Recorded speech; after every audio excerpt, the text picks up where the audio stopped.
తెస్సలోనికయకు రాసిన పత్రిక 5వ అధ్యాయం 25వ వచనం. 5వ అధ్యాయం 25వ వచనం. మొదటి తెస్సలోనికయులకు రాసిన పత్రిక.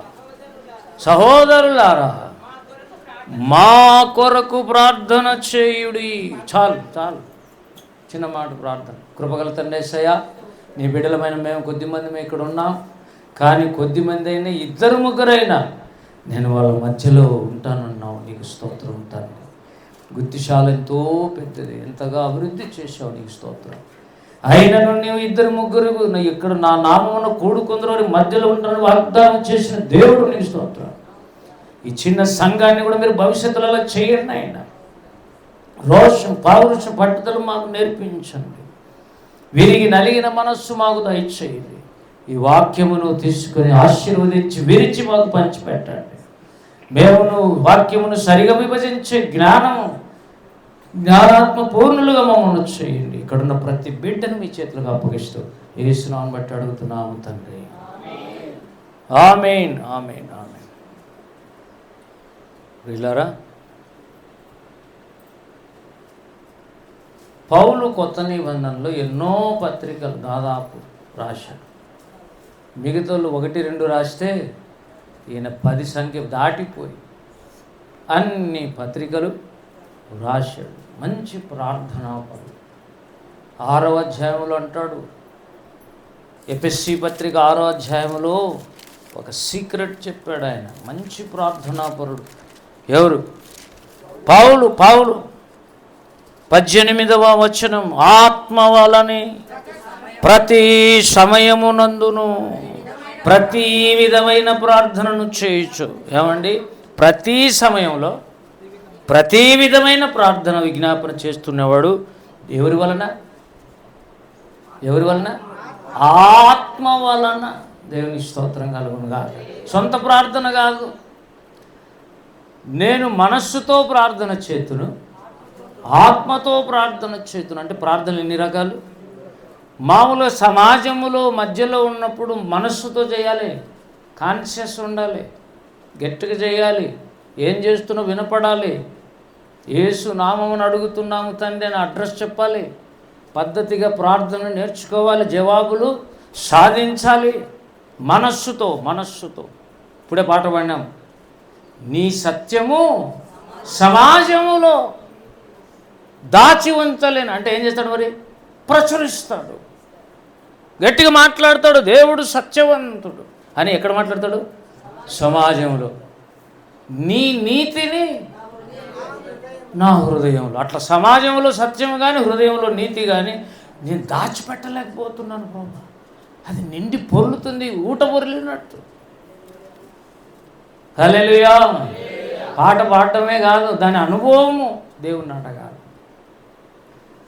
చెప్పే కొద్దీ నీ శక్తి ప్రభావం పెరగాలి, నీ హృదయంలో నీతి నింపబడాలి. దేవుని నీతిని దాచిపెట్టకూడదు. వాళ్ళకి చెప్తే ఏమనుకుంటారు, వీళ్ళకి చెప్తే ఏమనుకుంటారు అంటే నీది అసలు నీతే కాదు, దాచి ఉంచలేని అంటున్నాడు. ఎవరు? దైవజనుడు. మరి మనం ఎందుకు దాచిపెడుతున్నావు? వాళ్ళు చూసి ఏమని అనుకుంటారనే, వేరే కులం అనుకుంటారనే. నీకు దొరికిన, నేను అంటాను, 10 మంది సమాజములో ప్రచురపరచవచ్చు. వ్యక్తిగతంగా దొరికిన వాళ్ళకు కూడా సువార్త చెప్పాలి. అట్లా చెప్పినావంటే అంత ఈజీగా రక్షణ ఆనందం పోదు. హల్లెలూయా. దొరికిన వాళ్ళతో సువార్త గురించి మాట్లాడు, ఎంత ఆనందం ఉంటుందో చూడు. చెప్పకుండా ఉండే కొద్దీ నువ్వు పడిపోయే అవకాశం ఎక్కువ. నువ్వు ఇప్పుడు నీ క్లాస్ రూమ్లో లేదా నువ్వు పనిచేసే స్థలంలో యేసయ్య గురించి చెప్తే వాళ్ళ ముందు ఖచ్చితంగా నువ్వు ఎట్లా ప్రవర్తించాలి? జాగ్రత్తగానే ప్రవచించేటట్టుగా చేస్తాడు దేవుడు. అందుకు పడిపో. ఈ స్థలంలో నన్ను ఎవరు కనుక్కోలేరులే అంటే నువ్వు దేవుని ముందు ఏం చేస్తున్నావు? దాచిపెట్టేవాడు, మనుషుల ముందు మెప్పు కోరేవాడు. మనస్సుతో ప్రార్థన చేతును, ఆత్మతో ప్రార్థన చేయటం. ఆత్మలో ప్రార్థన చేయటం అనగా భాషలతో ప్రార్థన చేయటం కూడా. హల్లెలూయా. భాషలతో ప్రార్థన చేసి వరం అడగాలి. మొన్న అన్నాడు దేవుడు, విశ్వాస వరం. మొన్న 10 రోజులు నేను నా భార్య చేసిన విశ్వాస వరం కోసం మీరు ప్రార్థన చేయండి. ఇక అంతే, అప్ టు డేట్, ఏ రోజుకు ఆ రోజు తెగిపోవాలి. విశ్వాసం అనే విత్తనం వేస్తే అద్భుతాలనే పంటలు వస్తాం. హల్లెలూయా. విత్తనం లేకుండా పళ్ళాలు ఎలా వస్తాయండి? కాబట్టి ఇటుకు వచ్చేటప్పుడు ఎలాగ రావాలి? ఇది నుంచి గమనిస్తున్నాడు, దేవుడు చూస్తున్నాడు. సావిత్రి ఏడ్చుకుంటూ ప్రాణం, ఎందుకంటే ఆమె కష్టం వేరే, చెప్పలేదు. ఒక పక్క బాగలేదు, భర్త పరిస్థితి బాగలేదు, పిల్లలు ఉన్నారు, బంధువులంతా ఏదో చేయాలని చూడటం, ఆమె ఇంకా బాప్తిసం తీసుకోవడానికి ధైర్యం చాలటం లేదు. అవి కాదు, దేవుడు చెప్పినట్టు నువ్వు బాప్తిసం తీసుకుంటే నీకు ఆశీర్వాదం వెంబడిస్తాడు, అంతే. భయపడదు అసలు. ఎందుకంటే ఒంటరిగా జీవించలేకనే కదా దేవునికి పెళ్లి చేస్తుండేది. ఇక సాక్షాత్తు దేవుడే నీకు తోడుంటే చెప్పండి. పౌలు ఒంటరివాడే ఇప్పుడు, కానీ పౌలు కూడా జతగా ఉన్నాడు, దేవుడు తోడై ఉన్నాడు. దేవుని స్తోత్రం. ఆత్మ వలన అన్నాడు, అంటే పరిశుద్ధాత్మ అభిషేకం పొందిన తర్వాత ప్రార్థనలు ఎలా ఉంటాయంటే ఆ స్థలానికి లిమిట్ లేదు, ప్రతి స్థలంలో చేస్తావు. Limitless places. అమెరికాకు పోయినా ఆ దేవుడే, ఆదోనికి వచ్చినా ఆ దేవుడే, హైదరాబాద్ పోయినా ఆ దేవుడే, ఏ ఊరికి పోయినా నేను దగ్గరగా ఉండు దేవుడనా దూరముగా లేనా? ఎక్కడన్నాడండి? ఇర్మియా గ్రంథం రండి, కొద్ది తిప్పాలి. బైబిల్ తిప్పితే నీ హృదయంలోకి వాక్యం వెళ్తుంది, అప్పుడు నెమ్మది నీకు వస్తుంది. అనుకుంటా, అవును దేవుడు మాట్లాడితే ఎంత బాగుంటుంది అని అనుకుంటావు నువ్వు. 23వ అధ్యాయం బహుశా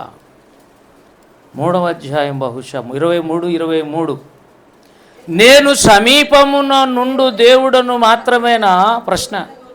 దూరమున నుండు దేవుడును కానా? చాలు. హల్లెలూయా. మళ్ళీ కింద యెహోవా సెలవిచ్చిన మాట ఏదనగా, నాకు కనబడకుండా రహస్య స్థలములలో దాగగలవాడెవడైనా కలడా? నేను భూమి ఆకాశముల అంతటనున్నవాడను కానా? ఇదే యెహోవా వాక్కు. బా, ఏం దేవుడండి యేసయ్య, ఏం దేవుడండి! అద్భుతకరుడు, ఆలోచనకర్త. నీ జీవితంలో అద్భుతాలు చేయలేకపోవడానికి కారణం నా అవిశ్వాసమే. విశ్వసించి చూడు, దేవుని మహిమను చూస్తావు. విశ్వసించువానికి అసాధ్యమైనది ఏదైనా ఉండునా? లూకా సువార్త 9:29 బహుశా అనుకుంటాను, చదవండి ప్రియులరా. లూకా సువార్త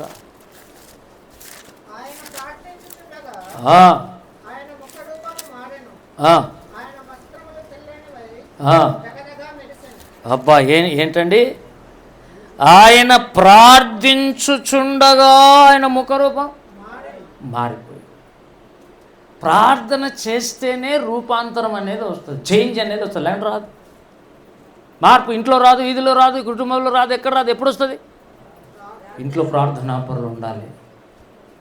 ఇంట్లో కూడా ఒక రూమ్లో దేవుని సన్నిధి ఎక్కువ ఉంటుంది, ఒక రూమ్లో దేవుని సన్నిధి తక్కువ ఉంటుంది. నేను చూసినట్టు చెప్తున్నాను. ఒకసారి మోకరిస్తాను, దేవుని ఆత్మ తాగుతుంటుంది. ఇంకోసారి మోకరిస్తే చీకటి శక్తి దాడిగా ఉంటుంది. మళ్ళీ రూముని కడగాలి, ఆ పరుపును మంచాన్ని కడగాలి. ఎందుకంటే ఆడ పండుకొని అపవిత్రమైన ఆలోచనలు కలిగి ఉంటే ఆ ఇంట్లో దేవుని సన్నిధి ఉండదు. ఎంత పరిశుద్ధుడో చూడండి ఆయన. హల్లెలూయా. కాబట్టి దేవుడు ఏమంటున్నాడు? నేను దగ్గరగా ఉండే దేవుడను, దూరంగా ఉండే దేవుడిని, అసలు ఆకాశం భూమి అందంతటా నేనున్నాను. ఇట్లా దేవుని చూపిండి చూద్దాం. అసలు ఆయన పేరు ఉన్నవాడు, దగ్గరగా ఉన్నవాడు, దూరంగా ఉన్నవాడు, ఆకాశంలో ఉన్నవాడు, భూమి మీద ఉన్నవాడు, అంతటా ఉన్నవాడు. ఇంతకుముందు అన్న వర్తమాన భూత భవిష్యత్ కాలంలో ఉన్నవాడు. ఇప్పుడేమో దూరంగా ఉన్నాడు. అమెరికాలో ఉన్నాడు, ఆస్ట్రేలియాలో ఉన్నాడు, ఆఫ్రికాలో ఉన్నాడు, అంటార్కిటికాలో ఉన్నాడు, ఆర్కిటిక్ సముద్రం దగ్గర ఉన్నాడు. ఎక్కడికి పోయిన దేవుని సన్నిధి ఉంది. ఆత్మ వలన ప్రతి స్థలములో. ఒకసారి పౌలు 14 దినములు భోజనం చేయలే సముద్ర ప్రయాణంలో. భోజనం చేయలేదు, అన్నపానాలు లేవు, అన్ని తీసి ఎత్తి సముద్రంలో వేశారు. తుఫాను వస్తూ ఉంది, ఎవరు తినలే, చచ్చిపోతారేమని భయం ఉంది. ప్రాణాంతకమైన పరిస్థితులు, వాతావరణం చుట్టుపక్కల ఉన్నాయి. సడన్గా దేవుడు ప్రత్యక్షమైనాడు. ఎక్కడ? ఓడలో. దేవుని స్తోత్రం కలుగును కాదు. అపోస్తలుల గారు లాస్ట్ లేకపోతే తెలుస్తుంది. చూద్దామా? మీరు చూద్దాం సార్ అంటే చూద్దాం రండి. మరి అపోస్తలుల కార్యాలు వీళ్ళరా తీసిన వాళ్ళు చెప్పండి. ఒకవేళ ముందే తీసింటే 27 బాగుంది అంతా. అన్నీ ఇప్పుడు 9 ఇట్లా వస్తున్నాయి. 23 అపోస్తలుల కార్యాలు 27. 14వ రాత్రి వచ్చినప్పుడు మేము అద్రియ సముద్రంలో ఇటు అటు కొట్టుకుని పోచుండగా అర్ధరాత్రి వేళ ఓడవారు ఏదో ఒక దేశం దగ్గర పడుచున్నదని ఊహించి అని అన్నాడు. అక్కడ తర్వాత అంటాడు, మాకు అసలు మేము బ్రతుకుదామన్న ఆశ లేదు, ప్రాణములతో 21 ఏమన్నా కొన్ని దినములు సూర్యుడైన నక్షత్రములైన కనబడక పెద్ద గాలి మా మీద కొట్టినందున ప్రాణములతో తప్పించుకుందామనే ఆశ బొత్తిగా పోయేను అన్నాడు అండి. తర్వాత అయ్యలారా మీరు నా మాట విని క్రేతు నుండి బయలుదేరికే ఉండవు. అప్పుడు ఈ హానియు నష్టమును కలగకపోను. ఇప్పుడైతే ధైర్యం తెచ్చుకున్నాడని మిమ్మల్ని వేడుకొనుచున్నాను. ఎందుకు తెలుసా? 23 నేను ఎవని వాడను, ఎవరిని సేవించుచున్నాను. ఆ దేవుని దూత గడిచిన రాత్రి నా యొద్ద నిలిచి, అంటే ఎక్కడికి వచ్చినట్టు? ఓడలోకి వచ్చాడు. ఆత్మ వలన ప్రతి స్థలం అంటే సముద్రం మీదనే కాదు, ఓడలోకి కూడా వచ్చాడు. ఏమన్నాడు? పౌలా భయపడకము, నీవు కైసరు ఎదుట నిలవలసి ఉన్నది. ఇదిగో నీతో కూడా ఓడలో ప్రయాణమై పోవచ్చున్న వారందరినీ దేవుడు నీకు అనుగ్రహించి ఉన్నాడని నాతో చెప్పాను. హల్లెలూయా. అసలు పౌలు ఖైదీ, వాళ్ళంతా సైనికులు. ఖైదీ చేత సైనికులను రక్షించాడు. హల్లెలూయా. కాబట్టి ఖైదీలందరూ ఖైదీలు కాదు, కొన్నిసార్లు ఖైదీల్లాగా అవుతారు, కానీ వాళ్ళల్లో సత్యం ఉంటుంది. యేసును బట్టి ఖైదీలేమో కానీ వాళ్ళు తప్పుడు పనులు చేసిన ఖైదీలు కాదు. కాబట్టి 14 దినాలు అన్నం తినకపోతే దేవుడు అక్కడ ప్రత్యక్షమయ్యాడు. ఎక్కడైనా దేవుడు ఉంటాడు. అయితే కొన్ని స్థలాల్లో దేవుని ప్రజెన్స్ ఎక్కువ ఉంటుంది, ఎందుకంటే అక్కడ స్తుతి ఆరాధనలు ఎక్కువ ఉంటాయి. అక్కడ పరిశుద్ధులు ఎక్కువ ఆరాధన చేసే స్థలంలో దేవుడు ఉంటాడు. పరిశుద్ధ దేవదూతలు ఎక్కువగా మూవ్ అవుతారు. ఇప్పుడు మనం పట్టణము కొరకు గన ఒక 10 రోజులు ఉపవాసాన్ని ప్రార్థన చేసినామనుకో, మొత్తం ఆదోని మీదికి దేవుని సేన దిగి వస్తుంది. అప్పుడు ప్రజెన్స్ మారిపోతుంది. నీకే పాడు పనులు చేయబుద్ధి కాదు, పనికిరాని తలంపులు రావు. ఎప్పుడు ఏదో దేవుని కోసం ఏదైనా చేద్దాం అనిపిస్తుంటే తెలియకుండా, ఎందుకంటే వాతావరణం వెలుగు వాతావరణం. దేవునికి స్తోత్రం కలుగును. అదే కొన్ని స్థలాలు పోతే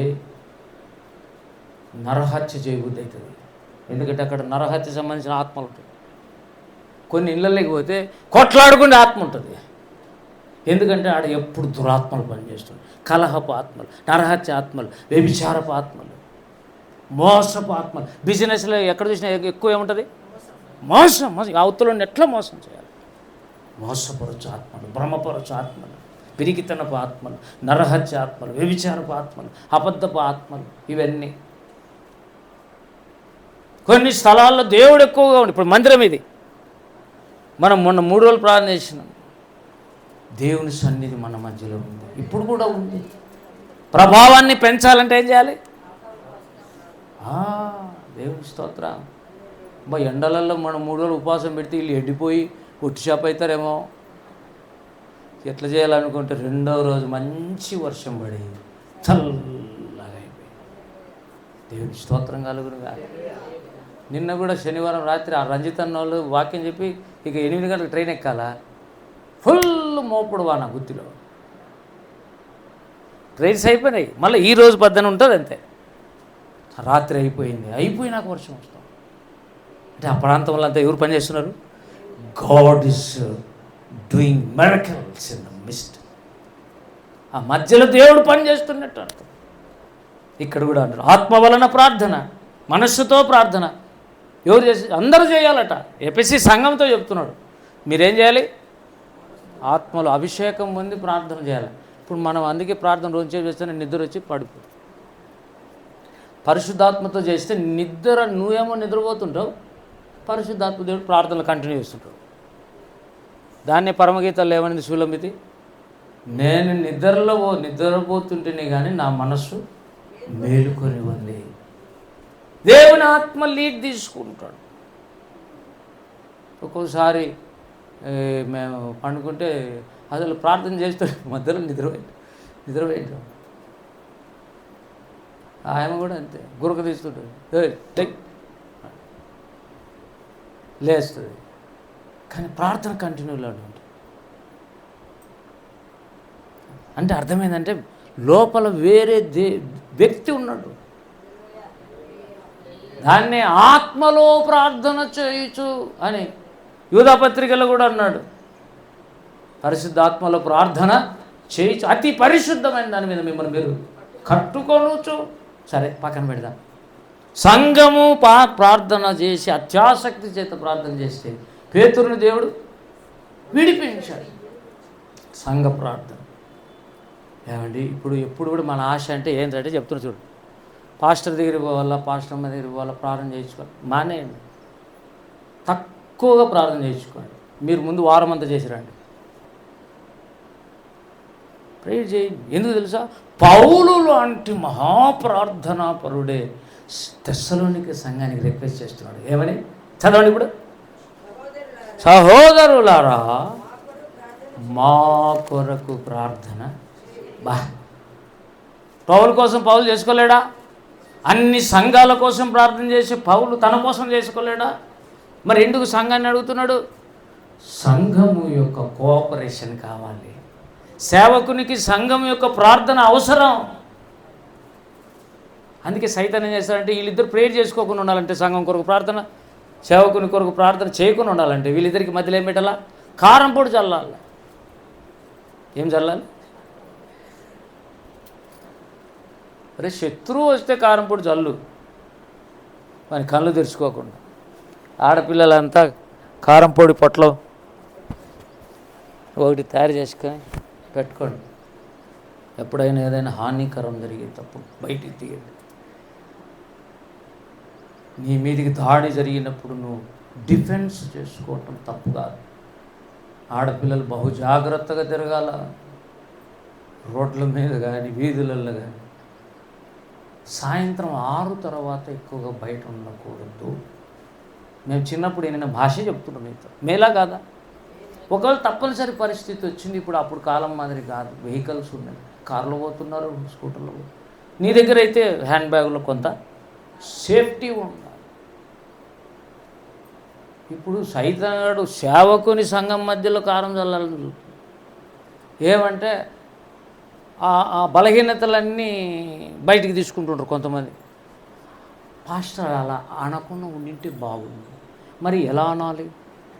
నువ్వైనా చెప్పు, తప్పు లేదు. ఇప్పుడు సార్ పలానా మీటింగ్ చేద్దాం, ఇలా చేద్దాం, అలా చేద్దాం, నాకు మంచి ఆలోచన వచ్చింది. ఇప్పుడు ఫిన్ని కానీ ఆలోచన అన్న వింటుంటే నాకు ఆశ్చర్యం వేయి, వాడెంత ఇంత ఆయన పర్వతం అది. అంటే గుణం బాగుంది. అంటే తెలియని విషయం ఈయన దగ్గర ఒకటి ఉంటే అది నేర్చుకున్నాం.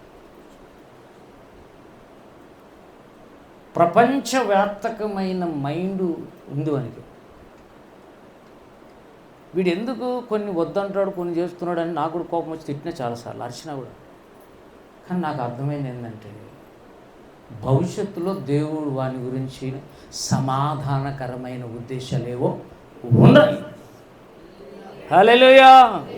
అది నాకు కూడా గ్రహింపు రాలే. కొంత చెప్పాడు, కొన్ని చెప్పాడు. అసలు వానికి నెహెమ్యా అనే పేరు పెట్టి, ఎందుకు పెట్టినావు తమ్ముడు అన్నాడు. అది నువ్వు పెట్టినా, నేను కదా పెట్టిండేది అన్నాడు.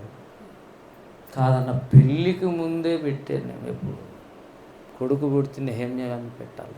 ఎందుకు అంటే నా ఆలోచన, నెహెమ్యా పడిపోయిన ప్రాకారాలు కట్టాడు, రాత్రింబవలు నిద్రలు మానేశాడు, ఉద్యోగం వదిలేశాడు, 12 సంవత్సరాలు శాలరీలు తగల, రాత్రింబవళ్ళు మేలుకొని ప్రాకారాలు కట్టాడు. నాకు కొడుకు పుడితే అలాగ దేవుని సంఘ ప్రాకారాలు కట్టాలి అనుకున్నాను. అందుకే నీకు నెహెమ్యా అని పెట్టాను. మళ్ళీ ఫిన్ని అని ఎందుకు పెట్టావు ముద్దు పేరు అంటే అదొకటి ఉండిలేని. ఫిన్ని అనే భక్తుడు అమెరికా దేశమును ఆ ద్వారా ప్రపంచాన్నే ఉజ్జీవము రేకెత్తించిన చార్లెస్ జి ఫిన్ని పేరు అది. మన రంజిత్ అన్నది చెప్పిన ఫిన్ని వీని పేరు నెహెమ్యా 2 అన్నాను. వెరీ గుడ్ ఫిన్ని అంటున్నాడు అన్న.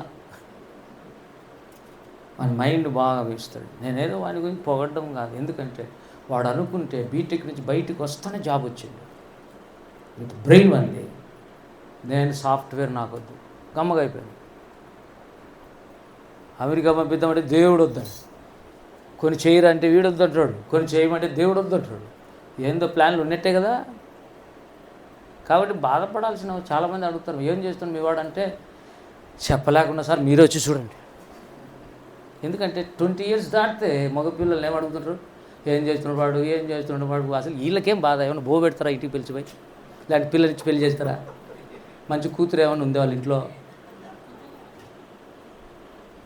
ఏం అవసరం నీకు అంటే. సమాజంలో ఉద్యోగం పురుష లక్షణం, దేవుని స్తోత్రం కలుగునుగా.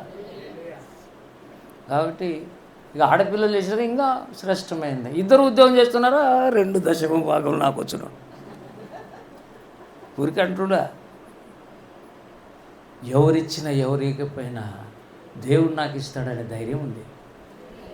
హల్లెలూయా. 30 సంవత్సరాలు 10% నమ్మకంగా ఇచ్చాడు. తక్కువైనా కొన్నిసార్లు ఏదైనా మిస్టేక్ జరిగిండొచ్చు, దానికి నేనే బాధ్యుడు. మిస్టేక్ కానీ సాధ్యమైతే అట్లా ఆడ మిస్టేక్ చేస్తాను అని ఒక 500 ఎక్కువ వేసానండి. పోయిన నెల 17,500 వేసిన. చూసే వాళ్ళంతా నన్ను అపార్థం చేసుకుని ఏమన్నారు తెలుసా, 1,75,000 వచ్చింటే కదా నువ్వు 17,500 ఇచ్చింది. నాకు వచ్చింది 1,75,000. దాన్ని ఎప్పుడైనా వివరిస్తా, ఇప్పుడు 1,75,000 వస్తే మీ సార్ ఇట్లుంటాడా, గాల్లో ఎగురుతుంటాడు, పక్షిరాజు వలె రెక్కలు చాపి పైకి ఎగిరుడు. ఇది పెడతా నేను, అసలు నాకు సాధ్యమైనంత ఎవరైనా కనపడుతుంది. 1000, 2000 అసలు లెక్క చేయండి ఎవరైనా అడిగితే. మళ్ళీ 5,000 అడిగితే ఇవ్వను, ఎందుకంటే ఇది రోజు పెద్ద అమౌంట్ కదా. నిన్ను చూసి నాకు అనిపించింది, అద్భుత కుమారు హృదయం ఎంత విశాలమైంది. 1,00,000 మంది భోజనం. నువ్వు ఎప్పుడైనా పెడతావు అట్లా? మనం ఎప్పుడైనా పెడతామా? ఒక్కసారి పెడతాం, పెళ్ళికి పెట్టచ్చు. అవును, చూసాను లోపల పోయిన ఫోటో తీసుకుని వీడియో తీసుకొని వచ్చిన, మీకు కావాలంటే చూపిస్తాను. అస్సలు ఆడుండేవాళ్ళు. నేను అడిగిపోయి నిలబడతాను, ఏం సార్ అన్నాడు, చూడొచ్చు లోపల పోయి. సార్ నేను ఈ కోటు గీటేసుకోకుండా అందుకే కొన్నిసార్లు వేసేది. స్పెషల్ ఫోకస్ ఉండాలి. లేకపోతే నేను ఇప్పుడు పోలీస్ డ్రెస్ వేసుకోకపోతే పోలీసు అని ఎట్లా తెలుస్తుందప్పా, నువ్వు చెప్పాలి నేను పోలీసుని. కాబట్టి నేను పాస్టర్ అని ఎందుకు చెప్పాలి? అసలు ఏమీ లేకపోయినా వాళ్ళు వందనాలే అంటున్నారు. ఎందుకంటే నేను యూట్యూబ్లో ఏమైనా కొంతమంది కనపడిండొచ్చు పొరపాటుగా. మా షార్ట్లు అంటే మనం చేసిన షార్ట్లు ఓఫీర్ మినిస్ట్రీస్లో లింక్ అయినాయి. ఓఫీర్ అన్నవి ఎన్నుండే, దాదాపు మనవి కూడా అన్నున్నాయి చాలా. మేడం ఇవి మనవి చూడడానికి చిన్న సంఘం, బయటికి పోతుంది, ఒకరోజు వస్తుంది ఆత్మలు వరబడి దేవుని స్తోత్రం కలుగునుగా అన్నాడు. అపోస్తుల కార్యం మీ జీవితం అంటే శ్రమలు కూడా అట్లే ఉంటాయి. శ్రమలు కూడా ఏమో తీసుకుపోతే అంతారేమో తన్నని కొంపదీసి బతికిస్తే మళ్ళీ వస్తాం, మళ్ళీ వచ్చి కోటేసుకుని వాక్యం చెప్పాడు. బ్రతికితే ఒకవేళ కొంపదీసి చచ్చిపోతుంది, అది కూడా ఏం పెద్ద సమస్య కాదు. ఎందుకంటే 2002లోనే డాక్టర్స్ ఇచ్చిన సర్టిఫికేట్, వీడు చనిపోతుంది. మరి 2002 ఎక్కడ, 22 ఎక్కడ, 26 ఎక్కడ? 24 సంవత్సరాలు అడిషనల్ ఆయుష్ ఇచ్చిన యేసయ్య దేవునికి స్తోత్రం కలుగునుగా. ఒకటి ఆయన్ని గణపరచాలి, నాకు చేతగాలే, శక్తి నాయనని అడుగుతున్నాను. నేను మాట్లాడితే ఎవరో ఆయన కోపిస్ట్ అన్నట్టు ఉంటుంది చూడడానికి కదా. కడపల్లం కదా, ఏమోలా కడుపుల్లం కాదు, కడప వాళ్ళం, కారం ఎక్కువ రాయలసీమలో. దేవుని స్తోత్రం కలుగునుగా. కాబట్టి పౌలు సంఘంతో చెబుతున్నాడు, ఆత్మ వలన ప్రతి స్థలమునందును ప్రతి విధమైన ప్రార్థన. అంటే ప్రార్థనలు ఎన్ని విధాలు ఉన్నాయి? చాలా ఉన్నాయి. చచ్చిపోయిన శవం పెడు సంతోషమే సమాధానం అన్నామనుకో, చచ్చిపోయిన శవం కాడిపోయి మరి ఈడి మెంటలాడు ఎవడో వచ్చి తీసుకుంటారు. ఆడిపోయినప్పుడు పరదేశ్ అనే పాట పాడతాం. పెళ్ళిలో ఏమో కళ్యాణం కమనీయం అని పాడతాం. ఆడ కమనీయం, రమణీయం, తిండి తీర్థం అంతా ఆనందం ఉంటుంది. చెప్పడం మర్చిపోయాను. కరెక్ట్ టైంకి నిన్న నేను ముందు నుంచి ఇట్లా ముందు పోతున్నాను. ఈడ సూర్యం ప్లస్ సిద్ధు ఇద్దరు సింగర్స్ ఉన్నారు, మీరు చూసినారు లేదా? మంచి సింగర్స్, భార్యాభర్తలు. సిద్ధు, లేఖన అనే ఇద్దరు భార్యాభర్తలు ఉన్నారు మనకు. ఆయమస్ మంచి పాటలు. ఏమి తెచ్చి నేను దర్శింతునయ్యా, ఆ పాట అద్భుతంగా పాడింది. ఈమె ఎవరు అనుకోండి, నిన్న ఆడ కూర్చోండి. సూర్య ఉన్నాడు, మొన్ననే పెళ్ళయింది అతనికి. వాళ్ళ భార్య కొద్దిగా లావుగుంటుంది. ఈ మధ్యన పెళ్ళయింది, భలే జరిగింది. ఏఆర్ స్టీవెన్సన్ వీళ్ళందరూ పోయినారు, సింగర్స్ టీం అంతా పోయినారు. అటు ఆ మనిషి అడుగు కూర్చున్నారు. ఏం బ్రదర్ బాగున్నావు అంటే, పలానా కదా నువ్వు పలానా కదా అని చెప్పి, అవునన్నా చాలా సంతోషం. చాలాసేపు మాట్లాడు, కొద్దిసేపు ఫినిగాడు ఎవరు రాడు అంటున్నాడు. ఆ లేఖన అనే పాట పాడిందంటే అదిరిపో దేవుని అటువంటి గొంతు. ఏమి స్తోత్రం కలుగునుగా. ఏది ఉంటే దాన్ని మనం లేపాలి. తప్పులు మాత్రం ఉంటే మాత్రం తప్పకుండా సప్పరించాలి. దేవుని స్తోత్రం కలుగునుగా. భార్యాభర్తలు ఇద్దరు పాట పాడారు. సూర్యం పాట పాడారు. రంజిత్ అన్న వస్తే రిక్వెస్ట్ చేసి, అన్న ఇప్పుడు పాట పాడతాడు అనేతలకి ఆశ్చర్యకరుడు, అతి బలవంతుడు, అద్భుతంగా పాడాడు. దేవుని స్తోత్రం కలుగునుగా. అదిరిపోయినారండి. నిన్న గుత్తిశాల మీటింగ్స్లో అన్న హైలైట్. ఆ వాక్యం కూడా మామూలుది కాదు, రాకడకు సిద్ధపడి. మీకు తెలుసా అసలు గుత్తిశాల యొక్క ఉద్దేశం ఏంటంటే మరణాత. మరణాత అంటే ప్రభు వస్తున్నాడు అంటే రక్షణ పొందు కాదు, అభిషేకం పొందు కాదు, అవి అయిపోయినాయి. ఇక యేసయ్య వస్తున్నాడు ఎదుర్కోమని అర్థం. రాకడ ఉద్దేశమే డినామినేషన్ అది. కాబట్టి అన్న పాట పాడి ఆ వాక్యాలు చెప్పింటాము. రాకడలు ఎత్తబడాలంటే ఇంత ఉందా ఇంకా అని వాళ్ళు హృదయంలో చేర్చుకున్నారు. దేవుని స్తోత్రం. ముందు అద్భుత కుమారయ్యని ఓఫిరన్నను ఆ వాక్యాన్ని బట్టి స్తుతించాడు. హల్లెలూయా.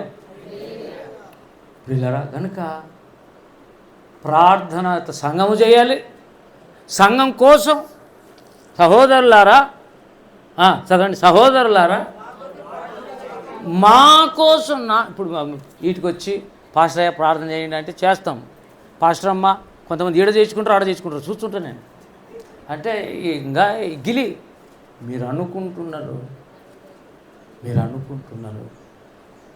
విశ్వాసంతో నువ్వు చేసినా బాగా అవుతారు. హల్లెలూయా. ఈడ చేసుకుని ఆడ అని అనుమాన పురుగులు అన్నమాట. తృప్తి లేదు. నెత్తి మీద ఏరో చేయబెట్టి కాదు నువ్వే ప్రార్థన చేయి అంటున్నాడు పౌలు. సంఘమా, సహోదరులారా మా కోసం ప్రార్థన చేయండి. రేపు 9, 10, 11 కడపలో ఉంటున్నా. మీ ప్రార్థనలే నాకు ప్రాకారం కావాలి. దేవుని స్తోత్రం కలుగునుగాక. నేను చేసుకుంటాను, మేము చేసుకుంటాం. సంఘం ప్రార్థనలో ఉండాల. అక్కడ సంఘం దీవించబడాలి. కడపలోనే సంఘం దీవించబడితే, కడపలో పుట్టి పెరిగిన నేను చాలామందికి తెలుసు. వీడేది వాక్యం చెప్తున్నాడు, రవి నువ్వేది వాక్యం అన్నాడు ఒకడు. అయితే అంటే తెలియదు వాళ్ళకి నేను వాక్యం చెప్తాను. మా ఫ్రెండ్ వాళ్ళు అన్న ఒకసారి వచ్చి చేయబడి, రవి వాక్యం చెప్తుంటావా నువ్వు? అవును, ఈ మధ్య నేర్చుకునే రోజు. దేవుని స్తోత్రం కలిగింది. చాలా సంతోషమైందయ్యా. మా తమ్ముడితో నువ్వు తిరిగేటప్పుడు చాలాసార్లు తిట్టినా నేను. వాళ్ళ తమ్ముడు నేను బాగా ఫ్రెండ్స్. ఎక్కువ చర్చికి పిలిచిపోతానని ఇంట్లో కోపం. కానీ ఇప్పుడు ఆశ్చర్యం, వాడు సాగర్ అని పేరు, చిత్తూరులో banking manager, Indian banking manager, ఇప్పుడు యూనియన్ బ్యాంక్ అన్నలా, అప్పుడు ఇండియన్ బ్యాంక్ మేనేజర్ వాడు. దేవుడు వానికి జాబ్ ఇచ్చాడు, నాకు ఇలా నేను ఫీల్ అయ్యింటి. ఏం ప్రభావ నాకే లేదు, సరే నువ్వు ఇదిరా, ఈ లైన్ వేరే. రేపొద్దున దేవుడు ఎక్కడ నిలబెడతాడో తెలియదు. నమ్మకంగా ఉండున్నట్లు ప్రార్థన చేయండి. దేవుని స్తోత్రం కలుగును గాక. ప్రియులారు ఎంతమంది చేస్తారు ఈ వాక్యమును బట్టి? సంఘం సేవకుల కోసం, మేడం కోసం ఎవరు చేస్తారు? పొద్దునకలు ఆమె ఉపవాసం ఉండి మీకు చేయాలి. మీరు ఎప్పుడు ఉపవాసం ఉండి ఆమె కోసం చేస్తారు? చేసి చూడండి, ఇల్లు దీవించబడతారు. ఆమె అందరి కోసం ప్రార్థనలు చేసి బలహీనురాలైంది. నేను చెప్తుంటా, డాక్టర్ దగ్గరికి పోదాం, ఒకసారి బాడీ చెకప్ చేయించుకో, జాగ్రత్త పడు. ఇంకా కొంతకాలం ఆయుష్ ఉండాలి ప్రార్థన చేయాలంటే. నేను చెప్తాను, ఎవరికైనా సమస్యలు ఉంటే ఒక పని చేయండి, పాస్టర్మ కోసం ఉపవాసం ప్రార్థన చేయండి, నీ సమస్యలు లేచిపోదు. దేవుని స్తోత్రం కలుగును కాదు. రంజిత్ అన్న కోసం ప్రార్థన చేయండి. ఈమె చేయలే అన్న కోసం. సంఘము సేవకుని కోసం చేయాలి, సేవకుడు సంఘం కోసం చేయాలి, తల్లిదండ్రులు పిల్లల కోసం చేయాలి, పిల్లలు రక్షణ పొందింటే తల్లిదండ్రుల కోసం చేయాలి. వదలద్దు వాళ్ళను. దేవుని స్తోత్రం కలుగును గాక. కాబట్టి మ్యూచువల్ ప్రేయర్స్, వాళ్ళు మన కోసం చేయాలి. మనం ఎప్పుడు పోయి ప్రార్థన చేయండి మేడం, నాకు మోకాలు నొప్పులు మేడం, అది పెద్ద సంగతి కాదు. అసలు నీకు పునరుత్థానపు శక్తే ఇస్తాడు యేసయ్య. ఏంటి మోకాళ్ళ నొప్పులు, తిప్పలు? ఏమండి, ఒక ఆయన వచ్చినాడు మొన్న పుస్తకాలు తీసుకొని ధర్మవరం నుంచి. అన్న నా పేరు నరసింహులు, నేను మన ఓపెన్ మినిస్ట్రీస్లో పుస్తకాలు అమ్ముకుంటున్నాను అని.